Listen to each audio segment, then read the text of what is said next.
আপনি সাদা মেলাকে চেনেন না। আমি সেই রাজনৈতিক পরিবারের ছেলে যার বাবা হাতে ধরে নাড়ু পাকানো শিখেছে। মনে হয় এর বাবা বাড়ি বাড়ি নাড়ু সে নাড়ু নয়, বম বম বম বম। আপনি রোদে শুকোতে দিন।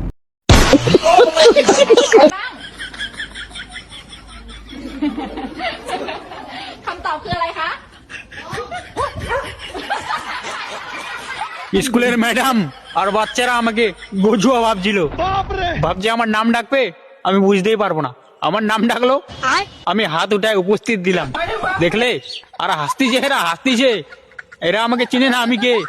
আমি হচ্ছে ডগেশ মস্তান, আমি সবকিছুই জানি। স্কুলে কি আমি এমনি এমনি আসছি নাকি পড়তে? না বুঝলে আমি থরি না আসতাম? হ্যাঁ, সবকিছু বুঝি শুনি তারপরে তো স্কুলে আসছি। আরে বাচ্চারা আমাকে দেখে আসছে, তোমরা দেখো খালি সামনের বার আমি স্কুলে টপার হবো, টপার। এরা তো আমার সামনে পাত্তাই পাবে না, সবাই জিরো পাবে, জিরো। আর আমাকে দেখে বাচ্চাগুলো হাসতেছে না, এদের আমি প্রতিশোধ নেবো। প্রত্যেক দিন এক একজনের ব্যাগ চুরি করে নিয়ে যাবো মুখে করে। মিথ্যা কথা, আমি বিশ্বাস করি। ভিডিও ভালো লাগলে এই শোরের বাচ্চা, এই বাস্টার্ড, কুত্তার বাচ্চা টেলিফোন রাখ।